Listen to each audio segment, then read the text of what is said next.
ಓಂ ನಮೋ ಭಗವತೆ ವಾಸುದೇವಾಯ. ಓಂ ನಮೋ ಭಗವತೆ ವಾಸುದೇವಾಯ. ಓಂ ನಮೋ ಭಗವತೆ ವಾಸುದೇವಾಯ. ಓಂ ಜ್ಞಾನತಿಮಿರಾಂಧಸ್ಯ ಜ್ಞಾನಾಂಜನಶಲಾಕಯ ಚಕ್ಷುರುನ್ಮಿಲಿತಂ ಯೇನ ತಸ್ಮೈ ಶ್ರೀಗುರವೇ ನಮಃ.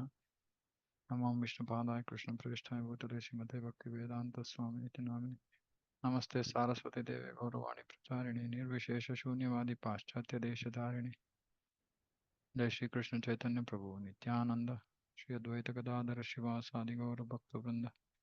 हरे कृष्ण कृष्ण कृष्ण हरे हरे हरे राम राम राम हरे हरे.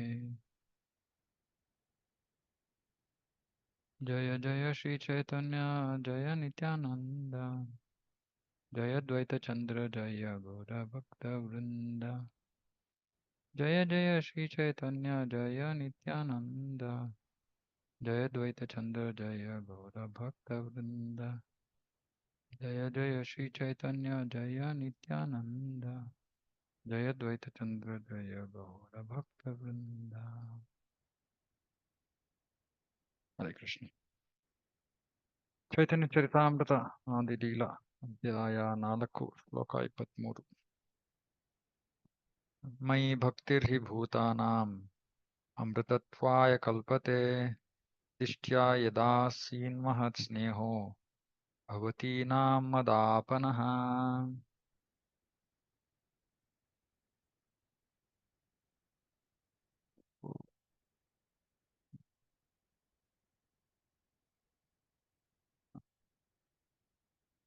ಅನುವಾದ.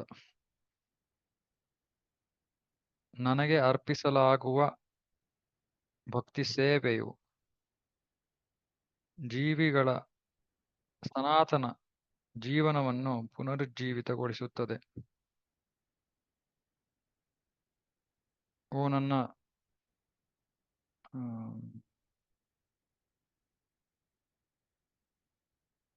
ಭಗವತೀನ ಓಕೆ ಗೋಪಿಯರನ್ನ ಉದ್ದೇಶಿಸಿ ಭಗವಂತ ಹೇಳ್ತಿದ್ದಾನೆ, ಓ ನನ್ನ ಪ್ರಿಯ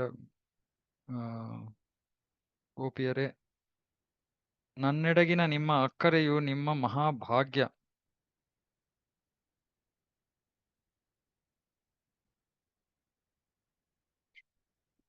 ಏಕೆಂದರೆ ಆ ಅಕ್ಕರೆಯಿಂದಾಗಿಯೇ ನೀವು ಇಷ್ಟೊಂದು ನನ್ನ ಇಷ್ಟು ಅನುಗ್ರಹವನ್ನು ಪಡೆದಿದ್ದೀರಿ. ಮತ್ತೆ ಹೇಳ್ತೀನಿ, ಭಕ್ತಿ ಸೇವೆಯಿಂದ ಜೀವಿಗಳ ಸನಾತನ ಜೀವನ ಪುನರುಜ್ಜೀವಿತಗೊಳ್ಳುತ್ತೆ. ಅಂದ್ರೆ ಸನಾತನ ಜೀವನವನ್ನು ಪಡೆಯೋದಕ್ಕೆ ಭಕ್ತಿ ಸೇವೆ ಮಾರ್ಗ. ಭಕ್ತಿ ಸೇವೆ ಮಾಡೋದ್ರಿಂದ ನಾವು ನಮ್ಮ ಸನಾತನ ಜೀವನವನ್ನ ಮರುಪಡ್ಕೋಬಹುದು. ಆಮೇಲೆ ಗೋಪಿಯರನ್ನ ಉದ್ದೇಶಿಸಿ ಕೃಷ್ಣ ಇಲ್ಲಿ ಹೇಳ್ತಾ ಇದ್ದಾನೆ, ನನ್ನೆಡೆಗಿನ ನನಗೆ ನೀವು ತೋರ್ತಾ ಇರೋ ನಿಮ್ ಅಕ್ಕರೆ, ಅದಕ್ಕೆ ಕಾರಣ ಏನು? ಅದು ಸುಮ್ಮನೆ ನಿಮ್ಮ ಒಳ್ಳೆಯ ಸೌಭಾಗ್ಯ ಅಷ್ಟೇ. ನಿಮ್ಮ ಭಾಗ್ಯ ಅದು. ನೀವು ನನ್ನೆಡೆಗೆ ಇಷ್ಟು ಅಕ್ಕರೆಯನ್ನ ತೋರ್ತಾ ಇರೋದು ನಿಮ್ಮ ಭಾಗ್ಯ.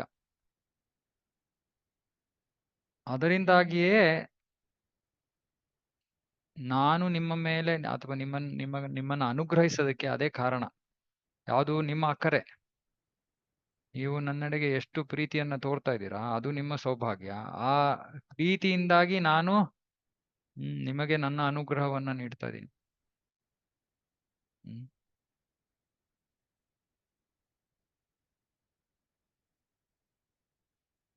ಹಾಗಾಗಿ ಈ ಪರಿಶುದ್ಧ ಭಕ್ತಿ ಸೇವೆ ಬಗ್ಗೆ ನೆನೆ ಮಾತಾಡ್ತಾ ಇದ್ವಿ. ಅದನ್ನ ನಾವು ಬ್ರಜವಾಸಿಗಳಲ್ಲಿ ನೋಡ್ಬೋದು. ಪರಿಶುದ್ಧ ಭಕ್ತಿ ಸೇವೆ ಅಂದ್ರೆ ಪ್ರೇಮ. ಕೃಷ್ಣ ದೇವರು ಅನ್ನೋದನ್ನ ಮೀರಿ ಕೃಷ್ಣನ ಸಂತೃಪ್ತಿಗೋಸ್ಕರವೇ ಏನನ್ನಾದರೂ ಮಾಡೋದಕ್ಕೆ ಸಿದ್ಧರಾಗಿರುವಂತಹ ಭಕ್ತರು ಅವರು. ಶುದ್ಧ ಪ್ರೇಮ ಅಲ್ಲಿ, ಕೃಷ್ಣನೆಡೆಗಿನ ಶುದ್ಧ ಪ್ರೇಮ. ಕೃಷ್ಣ ದೇವರು ಅನ್ನೋ ಪ್ರಜ್ಞೆಯ ಪರಿಗಣನೆ ಇಲ್ಲದೆ ಸುಮ್ಮನೆ ಕೃಷ್ಣನೊಂದಿಗೆ ಆ ಪ್ರೀತಿಯ ಸಂಬಂಧವನ್ನ ಹೊಂದಿದ್ದು ಅವನಿಗೆ ಸೇವೆ ಮಾಡೋದು ಅವರ ಇಚ್ಛೆ. ವಿಶೇಷವಾಗಿ ಇಲ್ಲಿ ಗೋಪಿಯರನ್ನ ಉದ್ದೇಶಿಸಿ ಭಗವಂತ ಹೇಳ್ತಾ ಇದ್ದಾನೆ, ನೀವು ನನ್ನೆಡೆಗೆ ತೋರ್ತಾ ಇರೋ ಅಕ್ಕರೆ ಈ 5 ರಸಗಳಲ್ಲಿ, ಮುಂದೆ ಇದರ ಚರ್ಚೆ ಆಗುತ್ತೆ, 5 ರಸಗಳಲ್ಲಿ ಎಲ್ಲಕ್ಕಿಂತ ಮಧುರವಾದದ್ದು ಈ ಶೃಂಗಾರ ರಸ. ಅದಕ್ಕೆ ಶೃಂಗಾರ ರಸಕ್ಕೆ ಮಾಧುರ್ಯ ರಸ ಅಂತ ಕೂಡ ಹೇಳ್ತಾರೆ. ಯಾಕಂದ್ರೆ ಎಲ್ಲಾ ರಸಗಳಿಗಿಂತ ಅದು ಮಿಗಿಲಾದದ್ದು. ಸಿಹಿಯಲ್ಲಿ, ಮಧುರತೆಯಲ್ಲಿ ಅದು ಎಲ್ಲಕ್ಕಿಂತ ಮಿಗಿಲಾದದ್ದು. ಕೃಷ್ಣ ಹೇಳ್ತಾ ಇದ್ದಾನೆ, ಆ ಮಧುರ ರಸ, ಆ ಪ್ರೇಮ, ಅದು ನಿಮ್ಮ ಸೌಭಾಗ್ಯ. ನೀವು ಅದನ್ನ ಪಡೆದಿರೋದು ನಿಮ್ಮ ಸೌಭಾಗ್ಯ. ಮತ್ತೆ ನೀವು ಅಂತಹ ಪ್ರೀತಿಯನ್ನ ತೋರ್ತಾ ಇರೋದ್ರಿಂದ ನಾನು ನಿಮಗೆ ಇಷ್ಟು ಅನುಗ್ರಹವನ್ನ ನೀಡ್ತಾ ಇದ್ದೀನಿ. ಎಷ್ಟು ಅನುಗ್ರಹ! ನಿಜವಾಗ್ಲೂ ಕೃಷ್ಣ ತನ್ನ ಎಲ್ಲಾ ಭಕ್ತರಿಗೂ ತನ್ನನ್ನು ತಾನು ಕೊಟ್ಕೊಂಡ್ಬಿಡ್ತಾನೆ. ಆದ್ರೆ ಇದು ಎಲ್ಲವನ್ನ ಮೀರಿರುವಂತಹ ಭಕ್ತಿ, ಪ್ರೀತಿ. ಕೃಷ್ಣ ಗೋಪಿಯರಿಲ್ಲದೆ ಒಂದು ಕ್ಷಣ ಕೂಡ ಅವನು ಇರೋದಕ್ಕಾಗೋದಿಲ್ಲ. ದ್ವಾರಕೆಗೆ ಹೋದಾಗ ಆ ವಿರಹದಲ್ಲಿ ಬಹಳ ನೋವನ್ನು ಅನುಭವಿಸ್ತಾನೆ, ತನ್ನ ಭಕ್ತರಿಂದ ದೂರ ಇದ್ದು.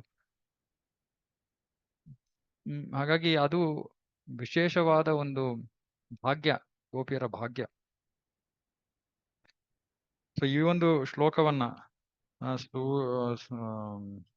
ಸೂರ್ಯಗ್ರಹಣದ ಸಮಯದಲ್ಲಿ ಭಗವಂತ ದ್ವಾರಕ್ಕೆ ಇಂದ ಸಮಂತ ಪಂಚಕ ಕುರುಕ್ಷೇತ್ರಕ್ಕೆ ಬಂದಾಗ ಅಲ್ಲಿ ವೃಂದಾವನದ ನಿವಾಸಿಗಳನ್ನ ಅಲ್ಲಿ ಭೇಟಿ ಮಾಡ್ತಾನೆ. ಆದ್ರೆ ಆ ಒಂದು ಭೇಟಿ ಈ ಬ್ರಜ ಗೋಪಿಯರಿಗೆ ಬಹಳ ನೋವನ್ನ ತರುತ್ತೆ. ಯಾಕೆಂದ್ರೆ ಕೃಷ್ಣ ಅವರನ್ನ ಒಂದು ರೀತಿಯಲ್ಲಿ ಬಿಟ್ಟು ದ್ವಾರಕೆಗೆ ಹೋಗಿದ್ದ. ಆದ್ರೆ ಆಗ ಭಗವಂತ ಗೋಪಿಯರೊಂದಿಗೆ ಮಾತಾಡ್ತಾ ಅವರ ಆ ಭಕ್ತಿ ಸೇವೆಯ, ಶುದ್ಧ ಭಕ್ತಿ ಸೇವೆಯ ಒಂದು ಗುರುತಿಸ್ತಾ ಇದ್ದಾನೆ ಈ ಶ್ಲೋಕದ ಮೂಲಕ.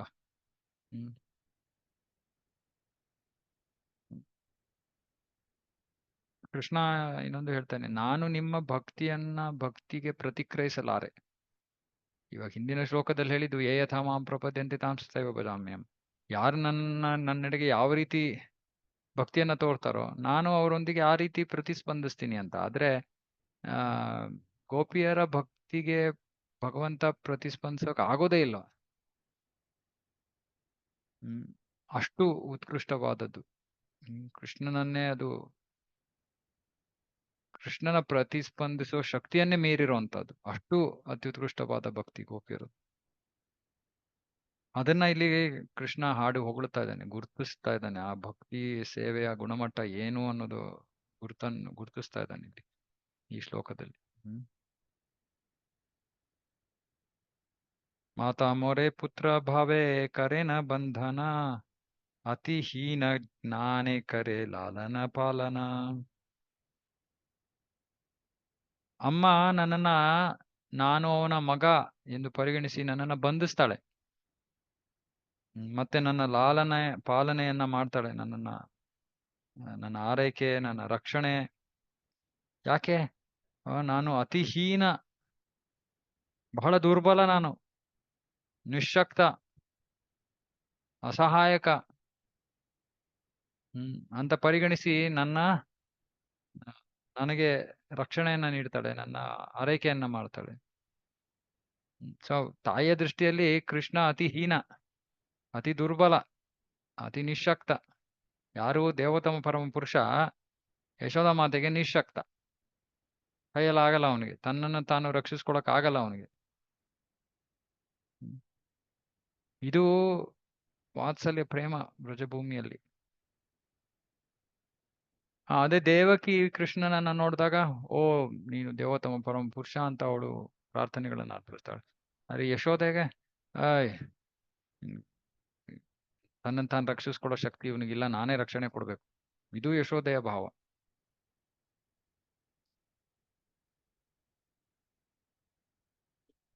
ಇಪ್ಪತ್ತೈದು. ಸಖಾ ಶುದ್ಧ ಸಖ್ಯೆ ಕರೆ ಸ್ಕಂದೆ ಆರೋಹಣ, ತುಮಿ ಕೋನೋ ಬಡ ಲೋಕ ತುಮಿ ಆಮಿ ಸಮ. ಸಖ ಶುದ್ಧ ಸಖ್ಯದಲ್ಲಿ, ಶುದ್ಧ ಸಖ್ಯ ಭಾವದಲ್ಲಿ, ಕರೆ ಸ್ಕಂಧೆ ಆರೋಹಣ, ಸ್ಕಂದೆ ಭುಜದ ಮೇಲೆ ಕೂತ್ಕೋತಾರೆ ಸ್ನೇಹಿತರು. ಕೂತ್ಕೊಂಡು ಹೇಳ್ತಾರೆ, ತುಮಿ ಕೋಣೋ ಬಡ ಲೋಕ, ನೀನೇನ್ ದೊಡ್ಡ ಮನುಷ್ಯ.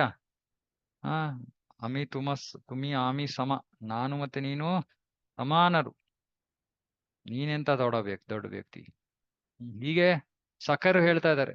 ಮಿತ್ರರು ಹೇಳ್ತಾ ಇದ್ದಾರೆ ಕೃಷ್ಣನಿಗೆ, ಓ ನೀನ್ ದೇವತಮ ಪರಮ ಪುರುಷ ಅಲ್ಲ, ಹೆಗಲ ಮೇಲೆ ಹತ್ತೋದು ನೀನೇನ್ ದೊಡ್ಡ ಮನುಷ್ಯ, ನಾನು ನೀನು ಸಮಾನ.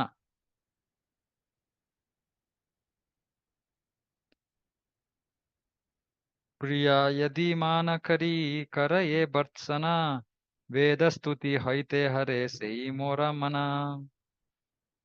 ಕೃಷ್ಣ ಇಲ್ಲಿ ನಮ್ಗೆ ವಿವರಿಸ್ತಾ ಇದ್ದಾನೆ ಹೇಗೆ ಬೇರೆ ಬೇರೆ ರಸಗಳು, ಹೇಗೆ ಈ ಭಕ್ತಿ ಬಹಳ ವಿಚಿತ್ರವಾದದ್ದು, ಬಹಳ ಸಂಪೂರ್ಣವಾಗಿ ಬೇರೆಯಾದದ್ದು. ನಮ್ಮ ಮಗನನ್ನ ಕಟ್ಟಾಕ್ತಾಳೆ, ಸ್ನೇಹಿತರು ಹೆಗಲ ಮೇಲೆ ಏರ್ತಾರೆ, ಪ್ರಿಯತಮೆಯರು ಏನ್ ಮಾಡ್ತಾರೆ, ಆ ಮಾನಕರಿ, ಮಾನ ಒಂದು ರೀತಿಯಲ್ಲಿ ಕೋಪ, ಆ ಕೋಪದಲ್ಲಿ ಬೈತಾರೆ. ಯಾರನ್ನ? ಕೃಷ್ಣನನ್ನ ಗೋಪಿಯರು ಕೋಪದಿಂದ ಬೈತಾರೆ. ಆ ಬೈಗಳ ಕೃಷ್ಣನ ಮನಸ್ಸನ್ನ, ವೇದಗಳ ಸ್ತುತಿ ಗೀತೆಗಳಿಂದ ಕೃಷ್ಣನ ಮನಸ್ಸನ್ನ ಕದ್ದು ಬಿಡುತ್ತಂತೆ. ಹರತಿ ಅಂದ್ರೆ ಕದಿಯುತ್ತೆ, ಅಂದ್ರೆ ಮನಸ್ಸು ಆ ವೇದ ಸ್ತುತಿಗಳಲ್ಲಿ ಸ್ಥಿತವಾಗೋದಕ್ಕೆ ಸಾಧ್ಯವಾಗುವುದಿಲ್ಲ, ಅಷ್ಟು ಆಕರ್ಷಕ ಗೋಪಿಯರ ಬೈಗಳ. ಗೋಪಿಯರು ಮತ್ತು ಕೃಷ್ಣನ ಸಂವಾದ ಬಹಳ ಏನು ವರ್ಣನೆ ಅದಕ್ಕೆ, ರಸಮಯವಾದದ್ದು. ಹೇಗೆ ಅಂದ್ರೆ ಆ ಸಂಸ್ಕೃತದಲ್ಲಿ ನಮ್ಮ ಆಚಾರ್ಯರು ಕೊಡ್ತಾರೆ, ಸಂಸ್ಕೃತ ಭಾಷೆಯಲ್ಲಿ ಸಂಸ್ಕೃತ ಬಹಳ ಆಳವಾದ ಒಂದು ವ್ಯಾಕರಣ ಸಂಸ್ಕೃತದಲ್ಲಿ. ಅದರಲ್ಲಿ ಒಂದು ಪದವನ್ನ ನಾವು ಯಾವ ರೀತಿ ವಿಭಜಿಸ್ತೀವಿ ಅದರ ಪ್ರಕಾರ ಅರ್ಥ ಸಂಪೂರ್ಣವಾಗಿ ಬದಲಾಗ್ತಾ ಹೋಗುತ್ತೆ. ನಾವು ಸಾಮಾನ್ಯವಾಗಿ ಹೇಳ್ತೀವಿ ಡಬಲ್ ಮೀನಿಂಗ್ ಅಂತ. ಆ ರೀತಿ ಕೃಷ್ಣ ಗೋಪಿಯರ ನಡುವಿನ ಸಂವಾದ ಯಾವಾಗಲೂ ಡಬಲ್ ಮೀನಿಂಗ್, ಎರಡೆರಡು ಅರ್ಥ, ಮೂರ್ ಅರ್ಥ ಇರುತ್ತೆ. ಸಾಮಾನ್ಯವಾಗಿ ಶ್ರವಣ ಮಾಡ್ತಾ ಇರೋರಿಗೆ ಒಂದು ಸಾಮಾನ್ಯವಾದ ಅರ್ಥ ಇರುತ್ತೆ, ಅದು ತುಂಬಾ ಚೆನ್ನಾಗಿರುತ್ತೆ, ಎಲ್ಲರಿಗೂ ಅರ್ಥ ಆಗೋ ರೀತಿಯಲ್ಲಿ. ಆದ್ರೆ ಅವ್ರವ್ರ ನಡುವೆ ಅವ್ರಿಗೆ ಅರ್ಥ ಆಗೋ ರೀತಿಯಲ್ಲಿ ಅದೇ ಪದಗಳಲ್ಲಿ ತುಂಬಾ ನಿಗೂಢವಾದ ಒಂದು ಪ್ರೇಮದ ಅಲ್ಲಿ ಸಂವಾದ ನಡೀತಾ ಇರುತ್ತೆ, ಅದು ಗೊತ್ತಾಗಲ್ಲ ಬೇರೆಯವ್ರಿಗೆ.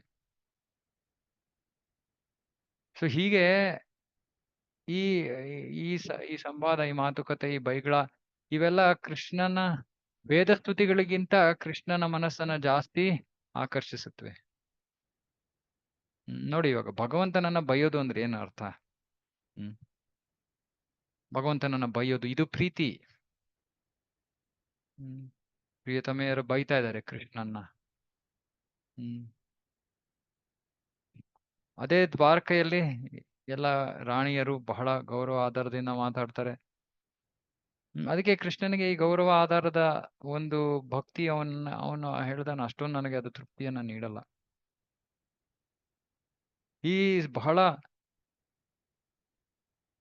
ಮಾನವರಿಗೆ ಸಹಜವಾಗಿರುವಂತಹ ಇಂತಹ ವ್ಯವಹಾರ ಕೃಷ್ಣನಿಗೆ ಬಹಳ ಪ್ರಿಯ. ಮಾನವರಿಗೆ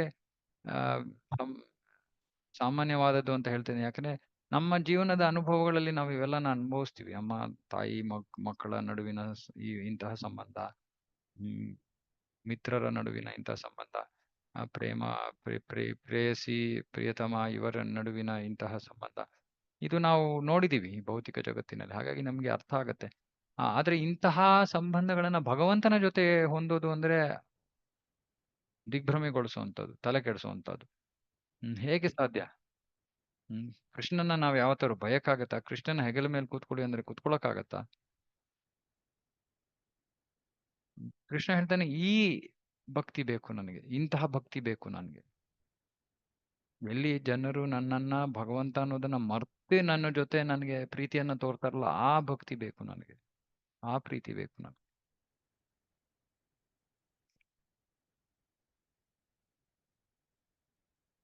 ಒಂದು ಭಾವಾರ್ಥದಲ್ಲಿ ಪ್ರಭುಪಾದರು ಬರೀತಾರೆ ಇಲ್ಲಿ,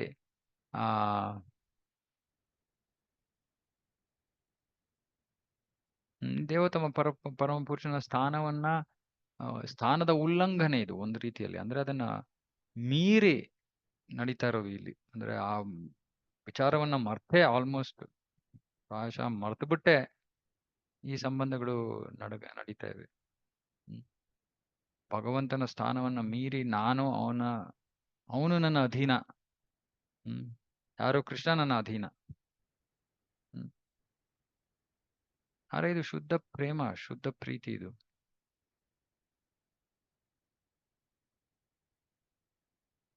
ಈ ಒಂದು ಸಹಜವಾದ ವಿನಿಮಯ ಕೃಷ್ಣನನ್ನು ಆಕರ್ಷಿಸೋದು. ಆದ್ರೆ ಎಲ್ಲಿ ಗೌರವ ಆಧಾರಗಳಿದೆಯೋ ಅಲ್ಲಿ ಈ ಪ್ರೀತಿ ಇರೋದಕ್ಕೆ ಸಾಧ್ಯವಾಗುತ್ತೆ. ಅಥವಾ ಯಶೋಧ ಮಾತೆ, ಓ ನನ್ನ ಮಗ ದೇವರು ಭಗವಂತ ಅಂತ ಯೋಚನೆ ಮಾಡಿದ್ರೆ ಅವಳು ಎಲ್ಲಿಂದ ಕಟ್ಟಾಗ್ತಾಳೆ ಕೃಷ್ಣನ್ನ? ಹಾಗಾಗಿ ಈ ವೈದಿ ಭಕ್ತಿ ಯಾರಲ್ಲಿ ಆ ಒಂದು ಸಹಜ ಭಗವಂತನೆಡೆಗಿನ ಪ್ರೇಮ ಜಾಗೃತವಾಗಿಲ್ವೋ ಅವ್ರಿಗೆ ವೈದಿ ಭಕ್ತಿ. ನಮ್ಮಲ್ಲಿ ಇನ್ನೂ ಆ ಸಹಜ ಪ್ರೇಮ ಜಾಗೃತವಾಗಿಲ್ಲ. ಹಾಗಾಗಿ ನಾವು ವೈದಿ ಭಕ್ತಿಯನ್ನ ಪಾಲನೆ ಮಾಡ್ಬೇಕು. ಯಾವಾಗ ಆ ಸಹಜ ಪ್ರೇಮ ಜಾಗೃತವಾಗುತ್ತೋ, ಹೇಗೆ ಯಶೋಧ ಮಾತೆಯಲ್ಲಿ ಸಹಜ ಪ್ರೇಮ ಜಾಗೃತವಾಗಿದೆ, ಹಾಗಾಗಿ ಅವಳ ವ್ಯವಹಾರಗಳೆಲ್ಲ ವಿಧಿಯನ್ನ ಮೀರಿರುವಂತವು. ಯಾಕಂದ್ರೆ ಆ ವ್ಯವಹಾರದಲ್ಲಿ ಶುದ್ಧ ಪ್ರೇಮದ ವಿನಿಮಯವಾಗ್ತಾ ಇದೆ.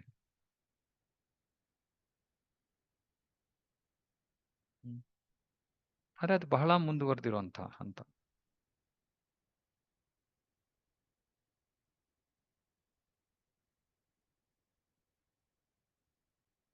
ಹಾಗಾಗಿ ನಾವು ಮೊದಲು ಭೌತಿಕ ಜಗತ್ತಿನೆಡೆಗಿನ ನಮ್ಮ ಪ್ರೇಮವನ್ನ ಬಿಡಬೇಕು, ನಮ್ಮ ಪ್ರೀತಿಯನ್ನ ಬಿಡಬೇಕು. ಆನಂತರ ವಿಧಿಗಳ ಪ್ರಕಾರವಾಗಿ ಭಗವಂತನಿಗೆ ತೀವ್ರ ಭಕ್ತಿಯನ್ನ ಮಾಡಬೇಕು. ಆ ನಂತರ 3ನೇ ಹಂತದಲ್ಲಿ ನಾವು ಈ ಸಹಜ ಪ್ರೇಮ ಜಾಗೃತವಾಗೋದನ್ನ ಅನುಭವಿಸ್ಬೋದು. ಹ್ಮ್ ಹ್ಮ್ ಅರೆ ಬಹಿರಂಗವಾಗಿ ಸಾಮಾನ್ಯ ಜನರಿಗೆ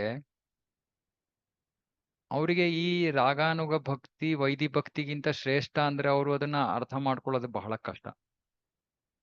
ಅವ್ರ ಪ್ರಕಾರ ಯಾರು ವಿಧಿಯ ಪ್ರಕಾರ ಭಕ್ತಿಯನ್ನ ಮಾಡ್ತಾ ಇದಾರೋ ಅವರೇ ಶ್ರೇಷ್ಠ ಅಂತ ಅನ್ಕೋತಾರೆ. ಉದಾಹರಣೆಗೆ ಇವಾಗ ಯಾರೋ ವಿಷ್ಣುವಿಗೆ ಇವಾಗ ತಿರುಪತಿಯಲ್ಲಿ ಆರಾಧನೆ ನಡೀತಾ ಇದೆ. ಹ್ಮ್ ಇವಾಗ ಇಲ್ಲ ಅದಕ್ಕಿಂತ ಇವಾಗ ಆದ್ರೆ ನಮ್ಮ ಒಂದು ದೇವಸ್ಥಾನಕ್ಕೆ ನನಗೆ ಅನುಭವ ಆಯ್ತು ಅದು. ಮೊದಲು ಇಸ್ಕಾನ್ಗೆ ಬಂದಾಗ ಎಲ್ಲರೂ ಆಡಿ ಕುಣಿದಾಡ್ತಾ ಇದಾರೆ ದೇವಸ್ಥಾನದಲ್ಲಿ. ಇದೆಂಥ ಭಕ್ತಿಯಪ್ಪ! ಭಕ್ತಿ ಅಂದ್ರೆ ಗೌರವ ಆಧಾರದಲ್ಲಿ ಸುಮ್ಮನೆ ಇರ್ಬೇಕು, ಕೈ ಜೋಡಿಸ್ಕೊಂಡು ನಿಂತಿರ್ಬೇಕು, ಪ್ರಾರ್ಥನೆಗಳನ್ನ ಅರ್ಪಿಸ್ಬೇಕು. ಏನೋ ಒಂದು ಗಾಂಭೀರ್ಯ ಇದೆ ದೇವಸ್ಥಾನದ ಒಳಗಡೆ. ಇದೆಂಥ ಭಕ್ತಿ! ಸಾಮಾನ್ಯವಾಗಿ ಯಾರಿಗೆ ಅರಿವಿಲ್ವೋ ಅವರು ಈ ಹಾಡು ಕುಣಿತ ಇವೆಲ್ಲವನ್ನ ನೋಡಿ ಇದೇನಿದು, ಇದು ಭಕ್ತಿ ಅಲ್ಲ, ಇದು ಉತ್ಕೃಷ್ಟವಾದದ್ದಲ್ಲ, ಇದು ಕೆಳಮಟ್ಟದ್ದು ಅಂತ ಅನ್ಕೋತಾರೆ. ಅದೇ ರೀತಿ ನಾವು ಬೃಂದಾವನಕ್ಕೆ ಹೋದ್ರೆ ಇವತ್ತು ವ್ರಜವಾಸಿಗಳು ಅವರು ಬಾಹ್ಯ ದೃಷ್ಟಿಯಿಂದ ಬಹಳ ಬಡವರಾಗಿ ಕಾಣಬಹುದು, ಬಹಳ ಅಶಿಕ್ಷಿತರಾಗಿ ಕಾಣಬಹುದು, ಬಹಳ ಅಸಂಸ್ಕೃತರಾಗಿ ಕಾಣಬಹುದು. ಆದ್ರೆ ಅವರು ಎಲ್ಲರಿಗಿಂತ ಉತ್ಕೃಷ್ಟ ಭಕ್ತರು. ಒಂದ್ ನಿಮಿಷ, ಯಾರು ಮನೆಗೆ ಬಂದ್ರು, ಯಾರು ಇಲ್ಲ, ಒಂದ್ ನಿಮಿಷ ರೀ. ಹರೇ ಕೃಷ್ಣ ಪಾಸ್ ಮಾಡಿ.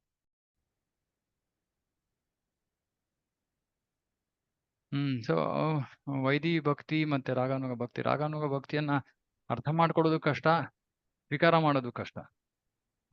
ಈ ಸಹಜವಾದ ಭಗವಂತನೆಡೆಗಿನ ಸಹಜ ಸ್ವಯಂ ಪ್ರೇರಿತ ಪ್ರೇಮ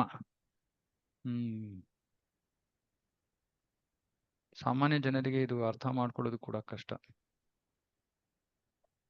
ಅದಕ್ಕೆ ಇದು ಬಹಳ ಮುಂದುವರೆದಿರುವಂತ ಹಂತ ಭಕ್ತಿಯಲ್ಲಿ. ಆದ್ರೆ ಆ ಹಂತವನ್ನು ನಾವು ತಲುಪಲಿಲ್ಲ ಅಂದ್ರೆ ನಾವು ಭಗವದ್ಧಾಮಕ್ಕೆ, ಕೃಷ್ಣನ ಲೋಕಕ್ಕೆ, ಗೋಲೋಕಕ್ಕೆ ಹೋಗಕ್ಕಾಗಲ್ಲ. ಆದ್ರೆ ಆ ಹಂತವನ್ನ ನಾವು ತಲುಪಬೇಕು ಅಂದ್ರೆ ಮೊಟ್ಟ ಮೊದಲಿಗೆ ಭೌತಿಕ ಜಗತ್ತಿನೆಡೆಗಿನ ಪ್ರೀತಿ, ಮಮಕಾರ ಇವೆಲ್ಲ ನಿಲ್ಲಬೇಕು. ವಿಧಿಗಳಿಗೆ ಅನುಸಾರವಾಗಿ ಬಹಳ ತೀವ್ರವಾದ ಭಕ್ತಿಯನ್ನ ಮಾಡ್ಬೇಕು. ಆಮೇಲೆ ಆ ಭಕ್ತಿಯ ಫಲವಾಗಿ ನಾವು ಈ ರಾಗಾನುಗ ಹಂತಕ್ಕೆ ಬರ್ಬೋದು. ಆದ್ರೆ ನೋಡಿ ಎಷ್ಟು ಅತ್ಯುತ್ಕೃಷ್ಟವಾದ ಹಂತ. ಯೋಚನೆ ಕೂಡ ಮಾಡಕ್ಕಾಗಲ್ಲ ನಾವು. ಕೃಷ್ಣನ ಬಯದು, ಕೃಷ್ಣನ ಕಟಾಕೋದು, ಕೃಷ್ಣನ ಹೆಗಲ ಮೇಲೆ ಕೂತ್ಕೊಳ್ಳೋದು. ಆದ್ರೆ ಅಲ್ಲಿಗೆ ಹೋಗ್ತಾ ಇರೋದು ನಾವು, ಅಲ್ಲಿಗೆ ಹೋಗ್ಬೇಕು. ಓಕೆ,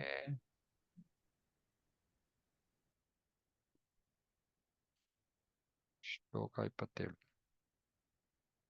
ಹೇ ಶುದ್ಧ ಭಕ್ತಾಲಯ ಕರಿಮು ಅವತಾರ, ಕರಿಬ ವಿವಿಧ ವಿಧ ಅದ್ಭುತ ವಿಹಾರ, ವೈಕುಂಠಾದ್ಯೆ ನಾಹಿ ಯೇ ಲೀಲಾರ ಪ್ರಚಾರ, ಸೇಸೆ ಲೀಲಾ ಕರಿಬ ಯಾತೆ ಮೋರ ಚಮತ್ಕಾರ.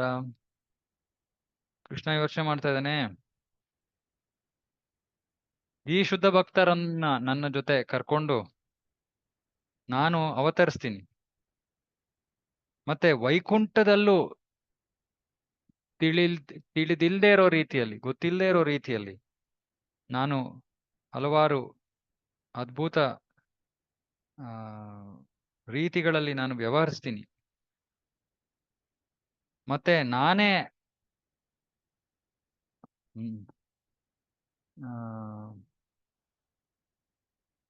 ಆಶ್ಚರ್ಯಚಕಿತನಾಗೋ ರೀತಿಯಲ್ಲಿ,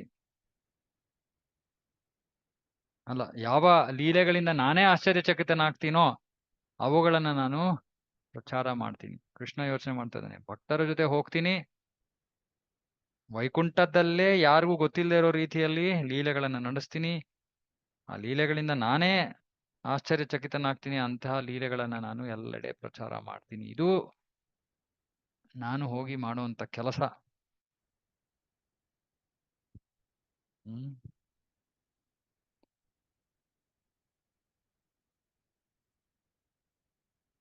ಹಾಗಾಗಿ ಹೀಗೆ ಯೋಚನೆ ಮಾಡಿ ಕೃಷ್ಣ ಚೈತನ್ಯ ಮಹಾಪ್ರಭು ಆಗಿ ತಾನೇ ಬರ್ತಾನೆ.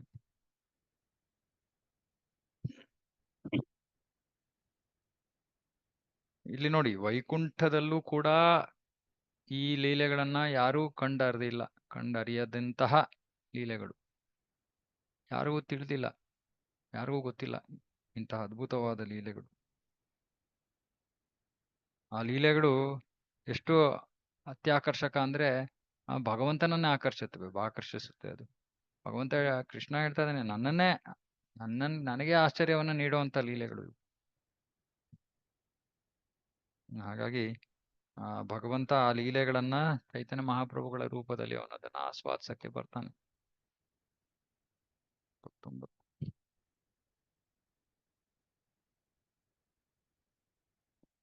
ಮೋ ವಿಷಯೇ ಗೋಪಿಗಣೇರ ಉಪಪತಿ ಭಾವೇ, ಯೋಗ ಮಾಯ ಕರಿಬೇಕಾ ಆಪನ ಪ್ರಭಾವೇ. ಯೋಗ ಮಾಯೆಯ ಪ್ರಭಾವದಿಂದ ಗೋಪಿಯರು ಉಪಪತಿ ಭಾವವನ್ನ ಹೊಂದ್ತಾರೆ. ಅಂದ್ರೆ ನಾನು ಉಪಪತಿ,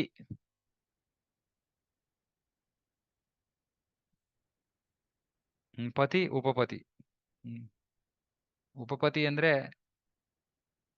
ವಿವಾಹೇತರ ಪುರುಷ, ಅಂದ್ರೆ ತನ್ನ ಪತಿಯನ್ನ ಬಿಟ್ಟು ಇನ್ನೊಬ್ಬ ಪುರುಷನನ್ನ ಇಷ್ಟಪಟ್ರೆ ಆ ವ್ಯಕ್ತಿಯನ್ನ ಉಪಪತಿ ಅಂತಾರೆ. ಪತಿ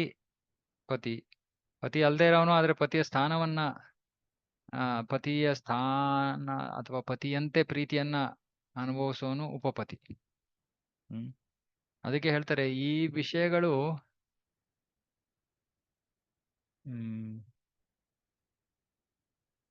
ಸಭ್ಯಸ್ಥರು ಈ ವಿಷಯಗಳ ಬಗ್ಗೆ ಚರ್ಚೆ ಮಾಡೋದಿಲ್ಲ.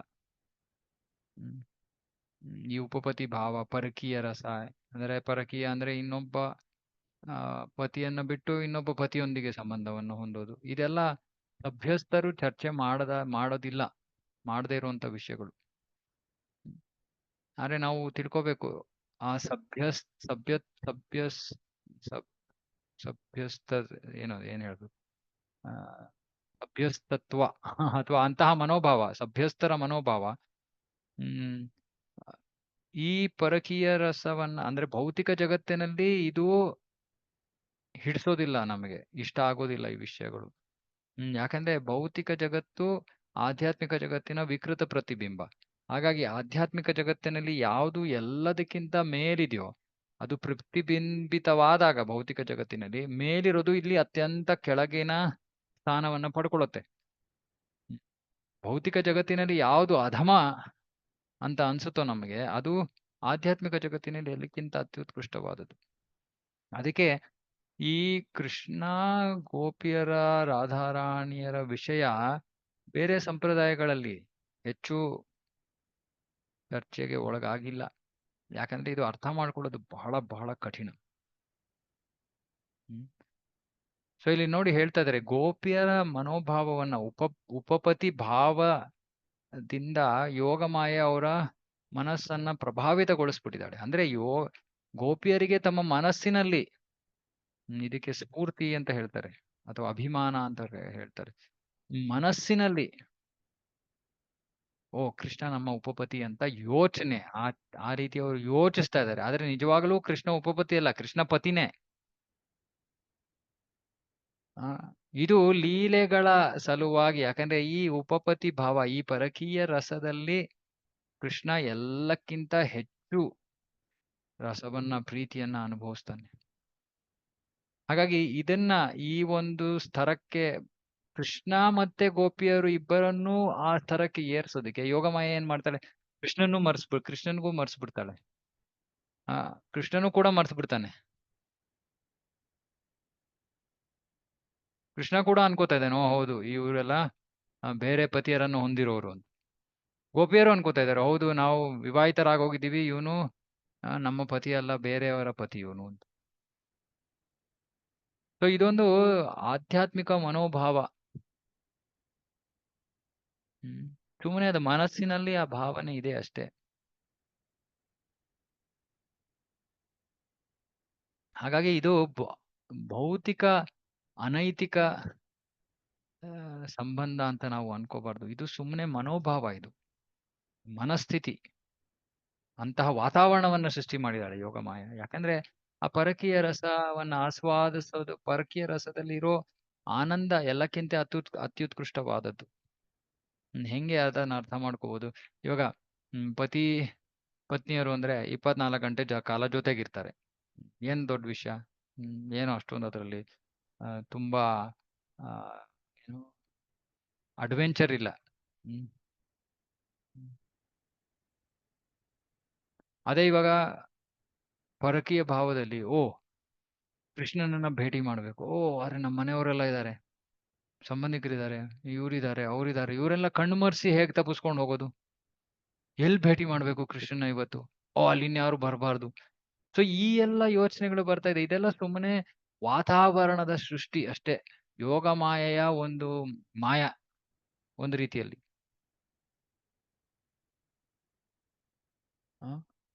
ಸೊ ಈ ಒಂದು ಇದು ಆಧ್ಯಾತ್ಮಿಕ ಜಗತ್ತಿನಲ್ಲಿರೋ ಮನೋಭಾವ. ಅದು ಭೌತಿಕ ಜಗತ್ತಿನಲ್ಲಿ ವಿಕೃತವಾದಾಗ ನಿಜವಾಗಿಯೂ ಈ ಉಪಪತಿ, ವಿವಾಹದ ಆಚೆ ಇರೋ ಸಂಬಂಧಗಳು ಇವೆಲ್ಲ ಕಾಣಿಸ್ಕೊಳುತ್ತವೆ.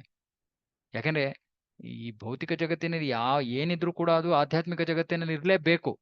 ಆಧ್ಯಾತ್ಮಿಕ ಜಗತ್ತು ಮೂಲ.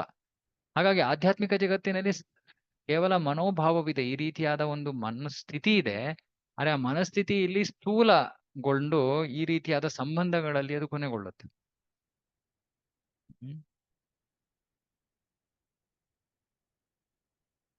ಆದ್ರೆ ಇದು ನಮಗೆ ಅರ್ಥ ಮಾಡ್ಕೊಳ್ಳೋದು ಬಹಳ ಕಠಿಣ. ಕೃಷ್ಣ ನನಗೆ ಮೊದಲು ನಾನು ಇದನ್ನೆಲ್ಲ ಓದಾಗ ನಾನು ಅನ್ಕೊಳ್ತಾ ಇದ್ದೆ, ಕೃಷ್ಣ ಯಾಕೆ ಇದೆಲ್ಲ ಈ ರೀತಿ ಇಚ್ಛೆ ಪಡ್ತಾ ಇದ್ದಾನೆ? ಯಾಕಂದ್ರೆ ಅದು ಶುದ್ಧ ಪರಿಶುದ್ಧ ಪ್ರೇಮದ ಒಂದು ಪ್ರದರ್ಶನ.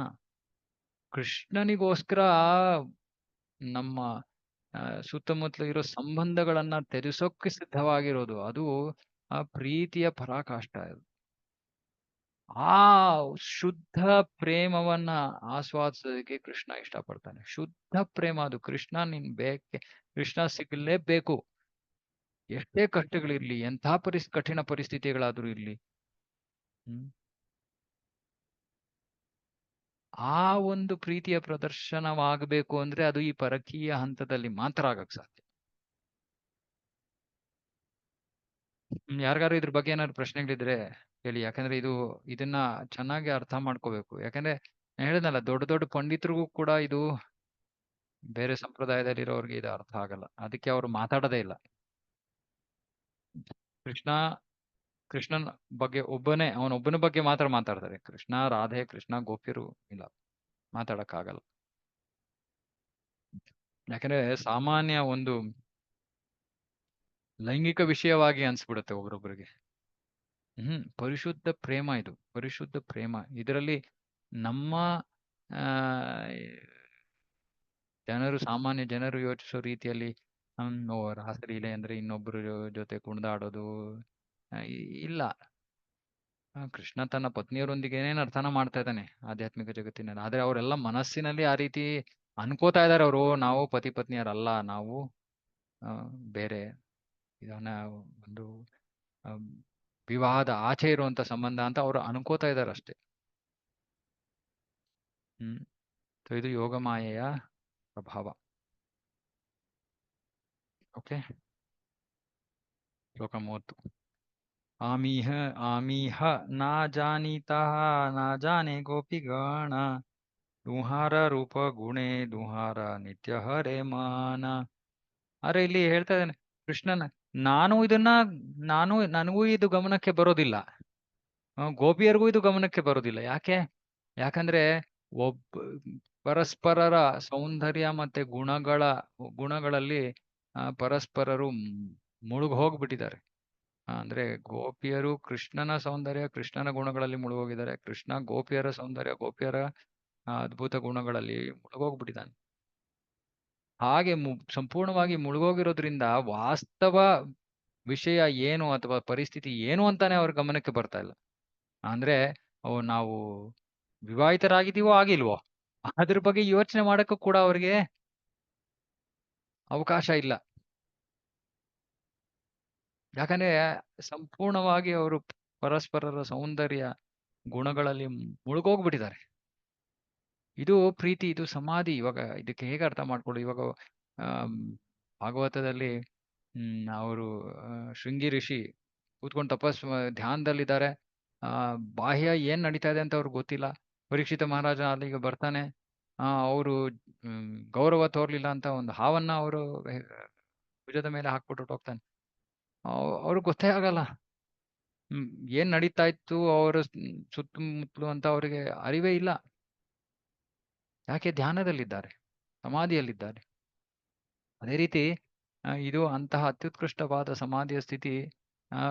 ಬೇರೆ ಚಟುವಟಿಕೆಗಳು ನಡೀತಾ ಇವೆ, ಆದ್ರೆ ಮಾನಸಿಕವಾಗಿ ಏನು ನಿಜವಾದ ಸ್ಥಿತಿ ಅನ್ನೋದು ಗೊತ್ತಾಗ್ತಾನೆ ಇಲ್ಲ.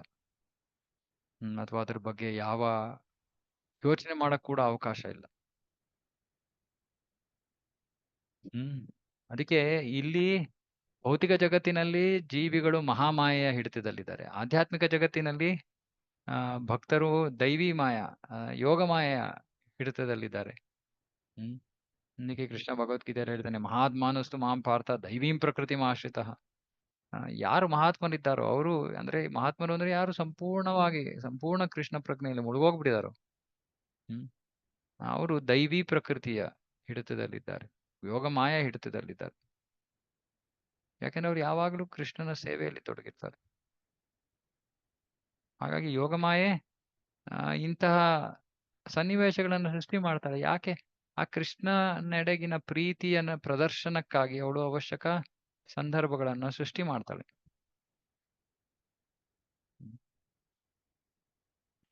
ಭಕ್ತ ಯಾವುದೋ ಒಂದು ನಿಯಮವನ್ನು ಉಲ್ಲಂಘನೆ ಮಾಡಬೇಕು ಅಂತ ಅವನಿಗೆ ಇಷ್ಟ ಆಗುದಿಲ್ಲ, ಆದ್ರೆ ಯೋಗ ಮಾಯೆ ಹಾಗೆ ಮಾಡಿಸ್ತಾಳೆ. ಯಾಕಂದ್ರೆ ಆ ಮೂಲಕ ಭಗವಂತನನ್ನ ಇನ್ನೂ ಚೆನ್ನಾಗಿ ಪ್ರೀತಿಸ್ಬೋದು, ಇನ್ನೂ ಚೆನ್ನಾಗಿ ಸೇವೆ ಮಾಡ್ಬೋದು, ಭಗವಂತನಿಗೆ ಇನ್ನಷ್ಟು ಸಂತೃಪ್ತಿ ಆಗೋ ರೀತಿಯಲ್ಲಿ ಸೇವೆ ಮಾಡ್ಬೋದು. ಹಾಗಾಗಿ ಭೌತಿಕ ಶಕ್ತಿಯ ಪ್ರಭಾವದಡಿಯಲ್ಲಿ ಇರೋರು ಈ ಯೋಗ ಮಾಯೆಯ ಚಟುವಟಿಕೆಗಳನ್ನ ಅಷ್ಟು ಅವ್ರು ಹೊಗಳಕ್ಕೆ ಸಾಧ್ಯ ಇಲ್ಲ. ಅವ್ರಿಗೆ ಅರ್ಥ ಆಗೋದಿಲ್ಲ, ಅರ್ಥನೇ ಆಗಲ್ಲ. ಕೃಷ್ಣ ಗೋಪಿಯರ ನಡುವಿನ ಈ ವ್ಯವಹಾರ ಅರ್ಥನೇ ಆಗಲ್ಲ. ಅದಕ್ಕೆ ಸಾಮಾನ್ಯ ಜನರು ಅದನ್ನ ಕೇಳಿ, ಅಯ್ಯೋ ಇದೇನಿದು, ಸಾಮಾನ್ಯ ಹುಡುಗ ಹುಡುಗಿಗಳ ನಡುವೆ ಒಂದು ಇರೋ ವ್ಯವಹಾರ ತರ ಇದೆಯಲ್ಲ, ಕೃಷ್ಣನ ಬಗ್ಗೆ ಅದಕ್ಕೆ ಬೇಡ, ಕೃಷ್ಣ ಅನೈತಿಕ, ಅರ್ಥ ಆಗಲ್ಲ. ಆದ್ರೆ ವೈಧಿ ಭಕ್ತಿಯನ್ನ ಮಾಡೋ ಉದ್ದೇಶ ಏನು? ಅಂತಿಮವಾಗಿ ಈ ಸ್ತರಕ್ಕೆ ಬರೋದಕ್ಕೆ ವೈಧಿ ಭಕ್ತಿ ಮಾಡ್ತಾ ಇರೋದು. ಆಗ ಪ್ರಗತಿಯನ್ನು ಸಾಧಿಸಿದಾಗ ನಮ್ಗನ್ಸುತ್ತೆ, ಓ ಎಂತಹ ಅದ್ಭುತವಾದ ಪ್ರೀತಿ, ಎಂತ ಅದ್ಭುತವಾದ ಭಕ್ತಿ ಇದು. ಯೋಚನೆ ಕೂಡ ಮಾಡಕ್ಕಾಗಲ್ಲ ನಮಗೆ, ಅಂತ ಅದ್ಭುತವಾದ ಪ್ರೀತಿ.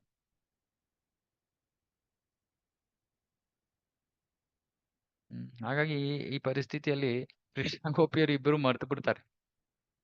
ಹ್ಮ್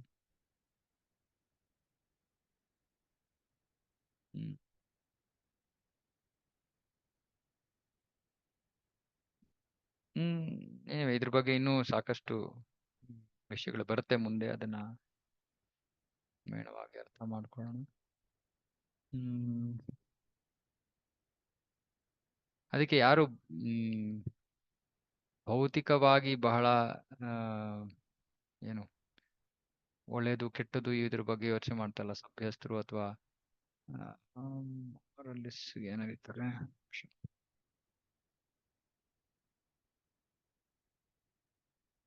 ನೈತಿಕವಾದಿಗಳು. ನೈತಿಕವಾದಿಗಳು ಅಂದ್ರೆ ಇದು ನೀತಿ ಸ್ವೀಕೃತ, ಇದು ಅನೈತಿಕ ಅಂತ ಯಾರು ಯೋಚನೆ ಮಾಡ್ತಾರೋ ಅವ್ರಿಗೆ ಕೃಷ್ಣನ ಲೀಲೆಗಳ ಅರ್ಥನೇ ಆಗೋದಿಲ್ಲ. ಅದಕ್ಕೆ ಕೃಷ್ಣ ಹೇಳ್ತಾನೆ, ನಮಾಂ ದುಷ್ಕೃತಿನೋ ಮೂಢ, ಅಥವಾ ಅಂತಹ ಮೂಢರ ಕೃಷ್ಣ ತನ್ನನ್ನು ತಾನು ಬಹಿರಂಗ ಮಾಡ್ಕೊಳಲ್ಲ. ಏನದು ಶ್ಲೋಕ? 7ನೇ ಅಧ್ಯಾಯ 25ನೇ ಶ್ಲೋಕ.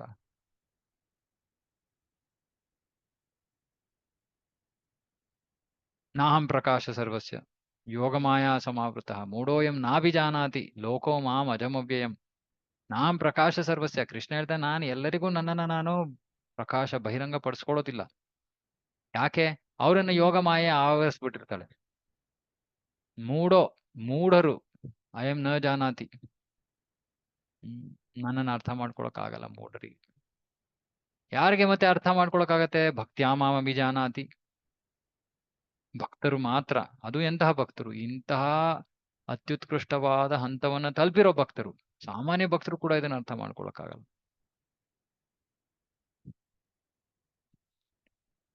ಮತ್ತೆ ಇಲ್ಲಿ ಯೋಗಮಾಯ ಕೆಲಸ ಏನು? ಯೋಗಮಾಯ ಏನ್ ಮಾಡ್ತಾಳೆ? ಕೆಲವೊಮ್ಮೆ ಕೃಷ್ಣ ಮತ್ತೆ ಗೋಪಿಯರು ಒಟ್ಟಿಗೆ ಬರ್ತಾರೆ, ಕೆಲವೊಮ್ಮೆ ಬೇರ್ಪಡ್ತಾರೆ. ಇದು ವಿರಹ, ಆಮೇಲೆ ಸಂಭೋಗ ಅಂತಾರೆ.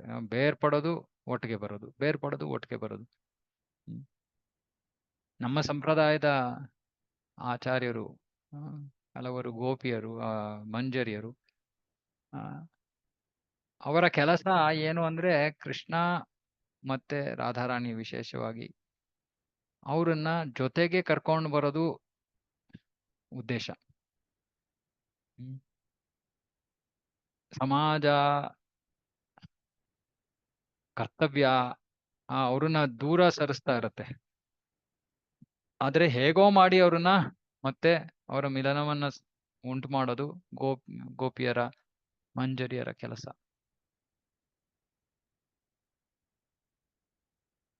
ಬೇರ್ಪಟ್ಟಾದ್ಮೇಲೆ ಮುಂದೆ ಎಲ್ಲಿ ಭೇಟಿ ಆಗ್ಬೇಕು, ಹೇಗೆ ಭೇಟಿ ಆಗ್ಬೇಕು, ಈ ವಿಷಯಗಳ ಬಗ್ಗೆ ಆಲೋಚನೆ, ಅದರ ಒಂದು ಯೋಜನೆಯನ್ನ ಮಾಡೋದು ಗೋಪಿಯರ ಮಂಜರಿಯರ ಕೆಲಸ. ಹಾಗಾಗಿ ಇದು ಅಲೌಕಿಕ ಪ್ರೀತಿಯ ವ್ಯವಹಾರಗಳು. ಇದನ್ನ ಸಾಮಾನ್ಯ ದೃಷ್ಟಿಯಿಂದ ನೋಡಿದಾಗ ಅದು ಅನೈತಿಕವಾಗಿ ಕಾಣುತ್ತೆ. ಅದಕ್ಕೆ ಇವೆಲ್ಲವನ್ನ ಅರ್ಥನೂ ಕೂಡ ಮಾಡ್ಕೊಳಕ್ಕಾಗಲ್ಲ. ಅದಕ್ಕೆ ಕೃಷ್ಣ ಪ್ರಕಟ ಆಗ್ತಾನೆ ಭೌತಿಕ ಜಗತ್ತಿನಲ್ಲಿ. ಯಾಕೆ? ಈ ವ್ರಜಪ್ರೇಮವನ್ನ ಪ್ರದರ್ಶಿಸೋಕ್ಕೋಸ್ಕರ. ಇದನ್ನ ತೋರಿಸಿ ಜನರನ್ನ ಅವನೆಡೆಗೆ ಆಕರ್ಷಿಸಿ ಅವರನ್ನ ವಾಪಸ್ ಭಗವದ್ಧಾಮ ಕರ್ಕೊಂಡು ಹೋಗೋದಕ್ಕೆ ಕೃಷ್ಣ ಬರೋದು.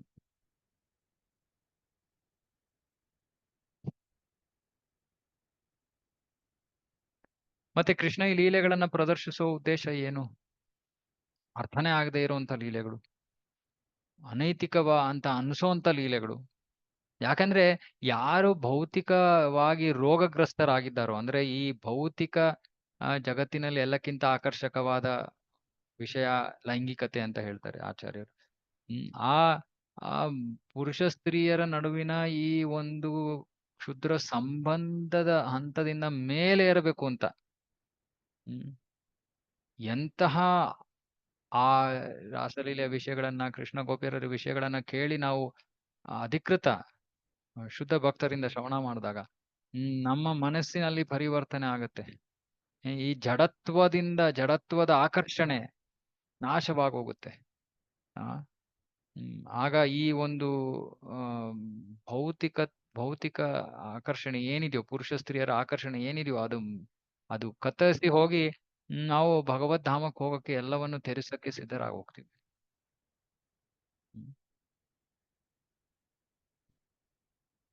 ಆ ಉದ್ದೇಶದಿಂದ ಭಗವಂತ ಇವೆಲ್ಲವನ್ನ, ಈ ಲೀಲೆಗಳನ್ನ ಪ್ರದರ್ಶಿಸೋದು. ಇಲ್ಲಾಂದ್ರೆ ಈ ಭೌತಿಕ ಜಗತ್ತಿನಲ್ಲಿರೋ ಈ ಪುರುಷ ಸ್ತ್ರೀಯರ ಒಂದು ಸಂಬಂಧ ಇವೇ ಎಲ್ಲಕ್ಕಿಂತ ಮಿಗಿಲಾದ ಒಂದು ರಸ ಅಂತ ಅನ್ಕೊಂಡು ನಾವ್ ಇಲ್ಲೇ ಪರ್ಮನೆಂಟ್ ಆಗಿ ಇರೋದಕ್ಕೆ ಯೋಚನೆ ಮಾಡ್ತೀವಿ. ಅದಕ್ಕೆ ಭಗವಂತ ಬರ್ತಾನೆ, ಇಲ್ಲ ಇಲ್ಲ, ಇದು ಮಿಗಿಲಾದದ್ದಲ್ಲ, ಇದು ಕ್ಷುಲ್ಲಕವಾದದ್ದು, ಕ್ಷುದ್ರವಾದದ್ದು. ಇದು ಇದಕ್ಕಿಂತ ಅತಿ ಉತ್ಕೃಷ್ಟವಾದದ್ದು ನನ್ನ ಧಾಮದಲ್ಲಿ ನಡೆಯುತ್ತೆ, ನನ್ನ ಸಂಬಂಧದಲ್ಲಿ ನಡೆಯುತ್ತೆ, ನನ್ನ ಉಪಸ್ಥಿತಿಯಲ್ಲಿ ನಡೆಯುತ್ತೆ, ಅಲ್ಲಿಗೆ ಬನ್ನಿ ಅಂತ ನಮಗೆ ಕಾರಣ ಕೊಟ್ಟು ನಮ್ಮನ್ನ ಕರ್ಕೊಂಡು ಹೋಗಕ್ಕೆ, ನಮ್ಮನ್ನ ಆಕರ್ಷಿಸೋದಕ್ಕೆ ಅವನು ಪ್ರತಿ ಕೃಷ್ಣ ಬರುದು.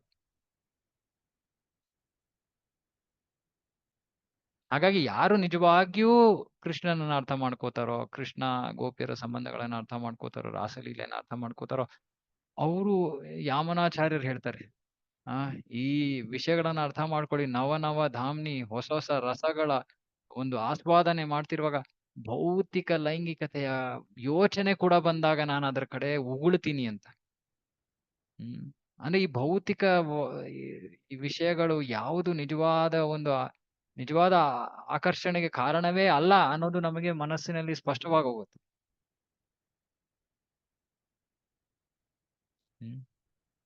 ಹಾಗಾಗಿ ಈ ವಿಷಯಗಳ ಅವಶ್ಯಕತೆ ಇದೆ. ಯಾಕಂದ್ರೆ ನಾವು ಭಕ್ತಿಯನ್ನ ಮಾಡ್ತಾ ಇದೀವಿ, ಆದ್ರೂ ಭಕ್ತಿಯಲ್ಲಿ ನಾವು ಕೃಷ್ಣನ ಹತ್ರ ಹೋಗ್ಬೇಕು ಅಂದ್ರೆ ಈ ದೈಹಿಕ ಸಂಬಂಧಗಳೆಲ್ಲ ನಿಲ್ಬೇಕು, ಪತಿ ಪತ್ನಿಯರ ನಡುವೆನೂ ನಿಲ್ಬೇಕು. ಆದ್ರೆ ಅದನ್ನ ನಿಲ್ಲೋದಕ್ಕೆ ಬಹಳ ಹೆಚ್ಚು ನಾವು ಆಧ್ಯಾತ್ಮಿಕತೆಯಿಂದ ಬಹಳ ಆಕರ್ಷಿತರಾದಾಗ ಮಾತ್ರ ಸಾಧ್ಯ. ಆಧ್ಯಾತ್ಮಿಕತೆಯಿಂದ ನಾವು ಬಹಳ ಆಕರ್ಷಿತರಾಗೋದು ಹೇಗೆ? ಭಗವಂತನ ಈ ಲೀಲೆಗಳ ಶ್ರವಣ ಮಾಡಿದಾಗ. ಇಲ್ಲಿ ಸುಮಾರು ಭಕ್ತರು ಹಿರಿಯರು ಇದ್ದೀರಾ, ನಿಮ್ಗೆ ಇವೆಲ್ಲ ಈ ವಿಷಯಗಳ ಚರ್ಚೆ ಅಸಂಬದ್ಧ ಅಂತ ಅನಿಸ್ಬೋದು. ಆದ್ರೆ ಚಿಕ್ಕ ವಯಸ್ಸಿನಲ್ಲಿರೋರಿಗೆ ಎಷ್ಟೊಂದ್ ಜನ ಇಂತಹ ಒಂದು ಸ್ಥಿತಿಯಲ್ಲಿ ಸಿಕ್ಕಾಕೊಂಡಿದ್ದಾರೆ. ಸಹಜವಾದದ್ದು. ಭೌತಿಕ ಲೈಂಗಿಕ ಜೀವನ ಇಲ್ಲದೆ ಏನು ಆನಂದನೇ ಇಲ್ಲ ಅಂತ ಎಷ್ಟೊಂದು ಜನ ನೋಡ್ತಾರೆ ಭೌತಿಕ ಜೀವನವನ್ನ. ಆದ್ರೆ ಇಲ್ಲಿ ಕೃಷ್ಣ ಹೇಳ್ತಾನೆ, ಇಲ್ಲ, ಇದಕ್ಕಿಂತ ಅತ್ಯುತ್ಕೃಷ್ಟವಾದ ರಸವಿದೆ, ಅದು ನನ್ನ ಲೀಲೆಗಳಲ್ಲಿ ಇದೆ. ಆ ಲೀಲೆಗಳ ಶ್ರವಣ ಮಾಡಿದಾಗ ಈ ಕ್ಷುಲ್ಲಕ ಭೌತಿಕ ಈ ಲೈಂಗಿಕ ಜೀವನವಾಗ್ಲಿ, ಪುರುಷ ಸ್ತ್ರೀಯರ ಆಕರ್ಷಣೆ ಆಗ್ಲಿ, ಇದು ಕ್ಷುಲ್ಲಕ, ಇದರಲ್ಲಿ ಯಾವ ರಸವೂ ಇಲ್ಲ ಅನ್ನೋ ಒಂದು ಅರಿವು ನಮ್ಗೆ ಲಭ್ಯವಾಗತ್ತೆ. ಅದಕ್ಕೆ ವಿಷಯಾವಿನಿವರ್ತಂತೆ ನಿರಾಹಾರಸ್ಯ ದೇಹಿನಃ ರಸವಜಂ ರಸೋಪ್ಯಸ್ಯ ಪರಂ ದೃಷ್ಟವ ನಿವರ್ತತೆ. ಅತ್ಯುತ್ಕೃಷ್ಟವಾದ ಉನ್ನತ ರುಚಿ, ಉನ್ನತ ರಸವನ್ನ ಅನುಭವಿಸ್ಬೇಕು ನಾವು. ಅದ್ರ ಬಗ್ಗೆ ತಿಳ್ಕೋಬೇಕು ಅಟ್ಲೀಸ್ಟ್. ಆಗ ಈ ಕೆಳಮಟ್ಟದ ರಸವನ್ನ ತ್ಯಜಿಸಕ್ಕೆ ನಾವು ಸಿದ್ಧರಾಗ್ತೀವಿ. ಇಲ್ಲಾಂದ್ರೆ ಮತ್ತೆ ಪುನರಪಿ ಜನನಂ ಪುನರಪಿ ಮರಣಂ ಪುನರಪಿ ಜನನಿ ಜಠರೇಶ. ಹಾಗಾಗಿ ನಿಜವಾಗ್ಲೂ ಬಹಳ ಕಠಿಣವಾದ ವಿಷಯ. ಆದ್ರೆ ಈ ವಿಷಯವನ್ನ ನಾವು ಸರಿಯಾಗಿ ಅರ್ಥ ಮಾಡ್ಕೊಂಡ್ರೆ ಭೌತಿಕ ಆಕರ್ಷಣೆಯಿಂದ ಮೇಲೆ ಇರ್ತೀವಿ ನಾವು. ಭಗವಂತನ ಧಾಮಕ್ಕೆ ಹೋಗಕ್ಕೆ ನಾವು ಸಂಪೂರ್ಣವಾಗಿ ಸಿದ್ಧರಾಗೋಗ್ತೀವಿ. ನಮ್ಮಲ್ಲಿರೋ ಕಲ್ಮಶ ಎಲ್ಲ ದೂರವಾಗತ್ತೆ. ಹಾಗಾಗಿ ಬಹಳ ಅದಕ್ಕೆ ಈ ನಾನು ಹೇಳಿದ್ದು, ಈ ಅಧ್ಯಾಯದಲ್ಲಿ ನಾವು ಕಚ್ಕೊಳ್ತೀವಿ, ನಿಧಾನಕ್ಕೆ ಹೋಗ್ತೀವಿ, ನಿಧಾನಕ್ಕೆ ಮುಂದುವರಿತೀವಿ. ಯಾಕಂದ್ರೆ ಅಷ್ಟು ಸುಲಭವಾಗಿ ಅರ್ಥ ಮಾಡ್ಕೊಳ್ಳುವಂತ ವಿಷಯವೂ ಅಲ್ಲ, ಗಡಿಬಿಡಿ ಮಾಡಿ ವಿವರಿಸುವಂತ ವಿಷಯವೂ ಅಲ್ಲ. ಅದು ಬಹಳ ನಿಧಾನಕ್ಕೆ ಬಿಡಿಸಿ ವಿಷಯವನ್ನ ಇಲ್ಲಿ ಹೇಳಿ ತಿಳಿಸಿ ಅರ್ಥ ಮಾಡಿಸ್ಬೇಕು. ಹಾಗಾಗಿ ನಾನು ಇಷ್ಟೇ ವೇಗದಲ್ಲಿ ಹೋಗ್ತೀನಿ, 2 ಶ್ಲೋಕ 3 ಶ್ಲೋಕ 4 ಶ್ಲೋಕ ಆದ್ರೂ ಪರವಾಗಿಲ್ಲ. ಎಷ್ಟು ಬಿಡ್ಸಕ್ಕಾಗತ್ತೋ ವಿಷಯಗಳನ್ನ ಅಷ್ಟು ಬಿಡಿಸಿ ಹೇಳೋಕೆ ಪ್ರಯತ್ನ ಮಾಡ್ತೀನಿ. ಯಾರಿಗಾದ್ರೂ ಸಂದೇಹಗಳೇನಾದ್ರು ಇದ್ರೆ ದಯವಿಟ್ಟು ಕೇಳಿ. ಇಲ್ಲ ಎಲ್ಲರ ಮುಂದೆ ಕೇಳಕ್ಕಾಗಲ್ಲ ಅಂದ್ರೆ ತಮ್ಮ ಸಮಸ್ಯೆ ಎಲ್ಲ ನನಗೆ ಬೇಕಾದ್ರೆ ಆಮೇಲೆ ಮೆಸೇಜ್ ಮಾಡಿ, ಕಾಲ್ ಮಾಡಿ. ಆದ್ರೆ ಈ ವಿಷಯಗಳನ್ನ ನಾವು ಅರ್ಥ ಮಾಡ್ಕೋಬೇಕು. ಎಷ್ಟು ಅದನ್ನ ಸ್ಪಷ್ಟವಾಗಿ ಹೇಳಕ್ ಸಾಧ್ಯನೋ ಹಿಂಜರಿಕೆ ಇಲ್ಲದೆ ನಾನು ಹೇಳ್ತಾ ಇದ್ದೀನಿ. ಹಾಗಾಗಿ ಅವಶ್ಯಕ ಅದು, ಯಾಕಂದ್ರೆ ಇಲ್ಲಾಂದ್ರೆ ಈ ವಿಷಯ ಅರ್ಥ ಆಗೋದಿಲ್ಲ. ಓಕೆ, ಸೊ ಇಲ್ಲಿಗೆ ನಿಲ್ಲಿಸ್ತೀನಿ. ಯಾರಿಗಾರು ಏನಾದ್ರು ಪ್ರಶ್ನೆ ಇದ್ರೆ ಹೇಳ್ಬೋದು. ಇದರ ಇನ್ನೂ ಒಂದು ಸ್ವಲ್ಪ ಶ್ಲೋಕಗಳಲ್ಲಿ ಇದರ ಒಂದು ಚರ್ಚೆ ನಡೆಯುತ್ತೆ. ಆದ್ರೂ ಇವತ್ತು ನಾವು ಏನು ಡಿಸ್ಕಸ್ ಮಾಡಿದ್ವು ಇದನ್ನ ಏನಾದ್ರು ಯಾರಿಗಾರು ಏನಾದ್ರು ಸಂದೇಹ ಇದೆಯಾ ಅಥವಾ ಎಲ್ಲರಿಗೂ ಅರ್ಥ ಆಗ್ತಾ ಇದೆಯಾ?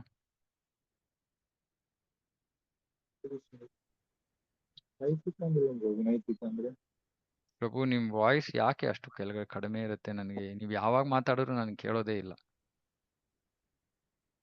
ನೈತಿಕ ಅಂದ್ರೆ ಏನ್ ಬೇಕು? ನೈತಿಕ ಅಂದ್ರೆ ಹಾ, ನೈತಿಕ ಅಂದ್ರೆ ಏನ್ ಬೇಕು? ನೈತಿಕ ಅಂದ್ರೆ ನೀತಿ ಪ್ರಕಾರವಾಗಿ, ಅಂದ್ರೆ ಸಮಾಜದಲ್ಲಿ ಇವಾಗ ಪುರುಷ ಸ್ತ್ರೀಯರ ಅವರ ವಿವಾಹ ಆಗ್ಬೇಕು, ವಿವಾಹ ಇದ್ರೆ ವಿವಾಹಿತರಾಗಿದ್ರೆ ಅವರು ಸಂಬಂಧಗಳನ್ನ ಹೊಂದಿರಬಹುದು, ಇದು ನೀತಿ. ಸರಿ ತಪ್ಪು, ಈ ಜಗತ್ತಿನ ಸರಿ ತಪ್ಪು. ಆದ್ರೆ ಅದನ್ನ ಮೀರಿದಾಗ ಅದನ್ನ ಅನೈತಿಕ ಅಂತಾರೆ. ಇವಾಗ ಮದುವೆ ಆಗಿರೋರ್ನ ಬಿಟ್ಟು ಇನ್ನೊಬ್ಬರ ಜೊತೆ ಸಂಬಂಧವನ್ನು ಹೊಂದೋದು ಅನೈತಿಕ. ಯಾವುದು ಸಮಾಜದಲ್ಲಿ ಇರುವಂತಹ ನೀತಿ ನಿಯಮಗಳನ್ನ ಉಲ್ಲಂಘನೆ ಮಾಡುತ್ತೋ ಅದು ಅನೈತಿಕ.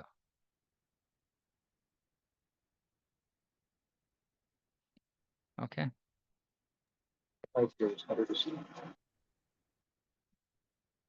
ಇನ್ನೇನಾದ್ರು? ಪ್ರಭು, ಗೋಪಿಯರು ಇಷ್ಟೊಂದು ಪುಣ್ಯ ಮಾಡಿದ ಅವರು ಹಿಂದಿ ಜನ್ಮ ಸುಕೃತಿ ಇದೆ ಪ್ರಭು. ಓಕೆ, ಒಳ್ಳೆ ಪ್ರಶ್ನೆ. ಇವಾಗ ನಾವು ಇದಕ್ಕೆ ತುಂಬಾ ಚಿಕ್ಕ ಪ್ರಶ್ನೆ, ದೊಡ್ಡ ಉತ್ತರ ಇದಕ್ಕೆ. ಎರಡು ತರಹದ ಭಕ್ತರಿದ್ದಾರೆ. ಒಂದು ನಿತ್ಯ ಸಿದ್ಧ ಅಂತ, ಆಮೇಲೆ ಸಾಧನ ಸಿದ್ಧ. ನಿತ್ಯ ಸಿದ್ಧ ಭಕ್ತರು ಶಾಶ್ವತವಾಗಿ ಕೃಷ್ಣನ ಜೊತೆನೆ ಇರೋರು. ಉದಾಹರಣೆಗೆ ಅಷ್ಟಸಖಿಯರು, ಇವರೆಲ್ಲ ಶಾಶ್ವತ, ರಾಧಾರಾಣಿ, ಇವರೆಲ್ಲ ಶಾಶ್ವತವಾಗಿ ಕೃಷ್ಣನ ಜೊತೆ ಇರೋರು. ಅವ್ರಿಗೆ ಇಲ್ಲಿ ಕೃಷ್ಣ ಅವಾಗ ಗೋಪಿಯರನ್ನ ಉದ್ದೇಶಿಸಿ ಇದು ನಿಮ್ಮ ಸೌಭಾಗ್ಯ ಅಂತ ಹೇಳಿದ್ನಲ್ಲ, ಅದು ನಿತ್ಯ ಸಿದ್ಧ ಭಕ್ತರಲ್ಲ, ಸಾಧನ ಸಿದ್ಧ ಭಕ್ತರು. ಅಂದ್ರೆ ಸಾಧನೆಯ ಮೂಲಕ ಯಾರು ಪ್ರಗತಿಯನ್ನು ಸಾಧಿಸಿ ಭಗವಂತನ ಹತ್ರ ಹೋಗಕ್ಕೆ ಯೋಗ್ಯತೆಯನ್ನ ಪಡ್ಕೋತಾರೋ ಅವರನ್ನ ಉದ್ದೇಶಿಸಿ ಕೃಷ್ಣ ಹೇಳ್ತಾ ಇದ್ದಾನೆ ಇದು ನಿಮ್ಮ ಸೌಭಾಗ್ಯ ಅಂತ. ಈ ಸೌಭಾಗ್ಯ ಹೇಗೆ ಸೃಷ್ಟಿಯಾಗತ್ತೆ? ಶ್ರವಣದಿಂದ, ಹೆಚ್ಚು ಕಡಿಮೆ ಶ್ರವಣದಿಂದ. ಅಂದ್ರೆ ಇದು ನಮ್ಮ ಸ್ವರೂಪ ಸ್ಥಿತಿ ಅಂತ ಹೇಳ್ತೀವಿ. ಒಂದು ರೀತಿಯಲ್ಲಿ ನಾವು ಯಾವಾಗಲೂ ಈ ರೀತಿಯಲ್ಲೇ ಕೃಷ್ಣನಿಗೆ ಸೇವೆಯನ್ನ ಮಾಡಬೇಕು ಅಂತ ನಮ್ಮ ಮನಸ್ಸಿನಲ್ಲಿ ನಾವು ಆ ರೀತಿ ಕೃಷ್ಣನಿಗೆ ಸೇವೆ ಮಾಡೋದರಿಂದ ಆಕರ್ಷಿತರಾಗೋಗಿದ್ವಿ ಯಾವಾಗಲೂ. ಅದು ನಮ್ಮ ಸೌಭಾಗ್ಯ. ಒಂದು ರೀತಿಯಲ್ಲಿ ಅದಕ್ಕೆ ಏನು ಕಾರಣ ಇದೆ ಅಂತ ಹೇಳಕ್ಕಾಗಲ್ಲ. ಅದು ಒಂದು ಜೀವಿಯ ಮನೋಭಾವ. ಆದರೆ ಅಂದ್ರೆ ಅದಕ್ಕೆ ಹೇಳಿದ್ನಲ್ಲ, ಕಠಿಣ ಪ್ರಶ್ನೆ.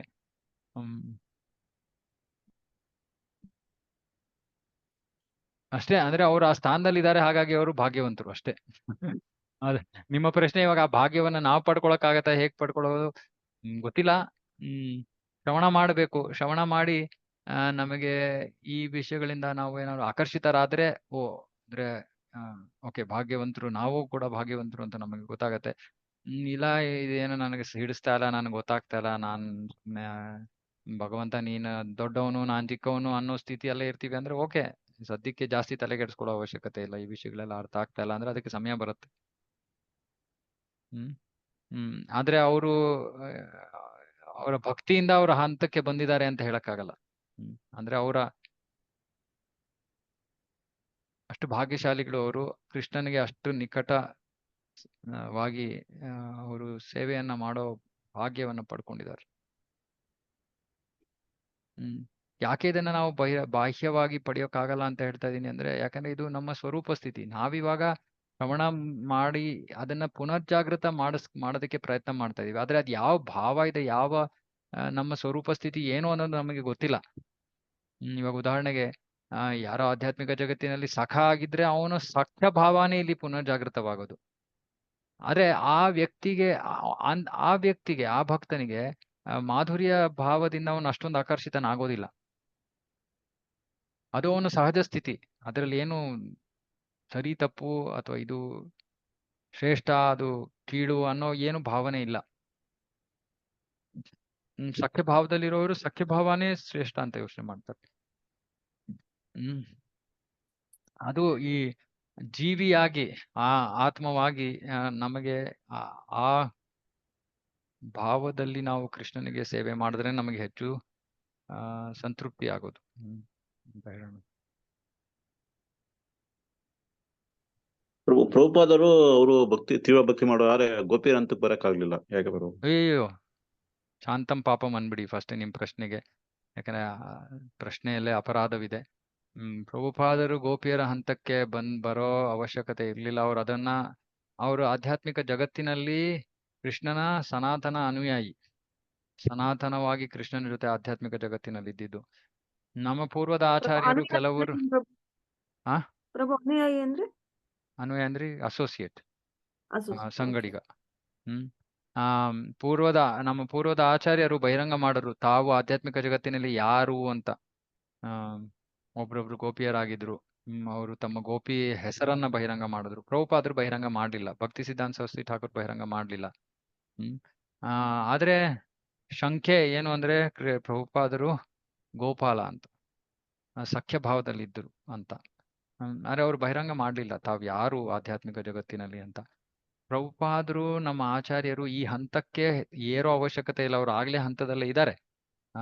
ಅವ್ರು ಯಾವ ಹಂತದಲ್ಲಿ ಇದ್ರು ಕೂಡ ಅವರು ಇಲ್ಲಿ ಪ್ರಚಾರ ಮಾಡಕ್ಕೆ ಬಂದಿದ್ರಿಂದ ತಮ್ಮ ಸ್ಥಾನ ಏನು ಇದು ಯಾವ್ದನ್ನು ಬಹಿರಂಗ ಮಾಡಲ್ಲ. ಮತ್ತೆ ಈ ಹಂತವನ್ನ ತಲುಪೋ ಭಕ್ತರು ಕೂಡ ಇದನ್ನ ಬಾಹ್ಯವಾಗಿ ಚರ್ಚೆ ಮಾಡೋದಿಲ್ಲ.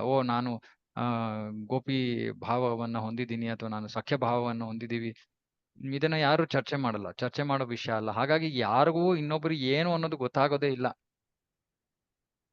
ನಮ್ಮ ನಿಜವಾದ ಸ್ವರೂಪ ಸ್ಥಾನ ಏನು ನಾವು ಅನ್ನೋದು ನಾವು ಎಲ್ಲರ ಜೊತೆ ಚರ್ಚೆ ಮಾಡೋ ವಿಷಯ ಅಲ್ಲ ಅದು. ಹಾಗಾಗಿ ಯಾವ ಭಕ್ತರ ಸ್ಥಾನವೂ ನಮಗೆ ಅರ್ಥ ಆಗೋದಿಲ್ಲ. ಅರೆ ಪ್ರಭುಪಾದರು ಆ ಸ್ಥಾನವನ್ನ ಪಡ್ಕೊಳ್ಳಿಲ್ಲ ಪ್ರಶ್ನೆನೇ ಅಲ್ಲ. ಅವರಿಗೆ ಅವರ ಸನಾತನವಾಗಿ ಯಾವ ಸ್ಥಾನದಲ್ಲಿದ್ರು ಅವ್ರು ಆ ಸ್ಥಾನಕ್ಕೆ ವಾಪಸ್ ಹೋದ್ರು ಅಷ್ಟೇ. ಲೀಲೆಯನ್ನ ಮುಗಿಸಿ, ಪ್ರಚಾರದ ಲೀಲೆ ಕೆಲಸ ಇತ್ತು, ಇಲ್ಲಿ ಕಾರ್ಯವನ್ನು ಮುಗಿಸಿ ತಮ್ಮ ಸ್ಥಾನಕ್ಕೆ ಹಿಂದಿರುಗಿದ್ರು ಅಷ್ಟೇ ಆಧ್ಯಾತ್ಮಿಕ ಜಗತ್ತಿನಲ್ಲಿ. ಪ್ರಭುಪಾದರನ್ನ ಸಾಮಾನ್ಯ ವ್ಯಕ್ತಿಯಾಗಿ ಪರಿಗಣಿಸ್ಬೇಡ್ತು ಪ್ರಭು. ಈ ಚರ್ಚೆ ಎಲ್ಲ ನಡೀತಾ ಇರೋದು ನಮ್ಮಂತ ಬದ್ಧ ಜೀವಿಗಳಿಗೆ. ಅವರು ಎಲ್ಲ ನಿತ್ಯ ಸಿದ್ಧರು. ಈ ನಿತ್ಯ ಸಿದ್ಧರು ಆಗಾಗ ಯಾವ್ದಾದ್ರು ಈ ರೀತಿ ಭಗವಂತನ ಕೆಲಸಕ್ಕೋಸ್ಕರ ಅವರು ಆಧ್ಯಾತ್ಮಿಕ ಭಗವಂತನ ಕೆಲಸವನ್ನ ನೆರವೇರ್ಸಕ್ಕೆ ಆಧ್ಯಾತ್ಮಿಕ ಜಗತ್ತಿಂದ ಭೌತಿಕ ಜಗತ್ತಿಗೆ ಇಳಿದು ಬರ್ತಾರೆ. ಉದಾಹರಣೆಗೆ ಇಸ್ಕಾನ್ ಅಲ್ಲಿ ಇವಾಗ ಈ ಸಮಯದಲ್ಲಿ ಇರೋ ಗುರುಗಳು ಅಷ್ಟೇ, ಎಲ್ಲರೂ ಆಧ್ಯಾತ್ಮಿಕ ಜಗತ್ತಿನಲ್ಲಿರೋರು. ಯಾವುದೋ ಒಂದು ಉದ್ದೇಶ ಇಟ್ಕೊಂಡು ಅವ್ರು ಇಲ್ಲಿಗೆ ಬಂದಿರೋದು, ನಮ್ಮಂತವ್ರನ್ನ ಉದ್ಧರಿಸೋದಕ್ಕೋಸ್ಕರ, ನಮ್ಮಂತ ಪತಿತ ಜೀವಿಗಳನ್ನ ಉದ್ಧರಿಸೋಕ್ಕೋಸ್ಕರ ಅವರು ಭಗವಂತನ ಲೋಕದಿಂದ ಇಲ್ಲಿ ಯಾವುದೋ ಒಂದು ನಿರ್ದಿಷ್ಟ ಲೀಲೆಯನ್ನ ನಡ್ಸಕ್ಕೆ ಬಂದಿದ್ದಾರೆ. ಮತ್ತೆ ಮುಗಿಸಾದ್ಮೇಲೆ ವಾಪಸ್ ಹೋಗ್ತಾರೆ.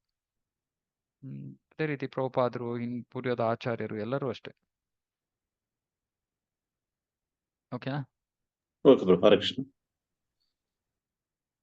ಓಕೆ, ಇನ್ನೇನಾದ್ರು?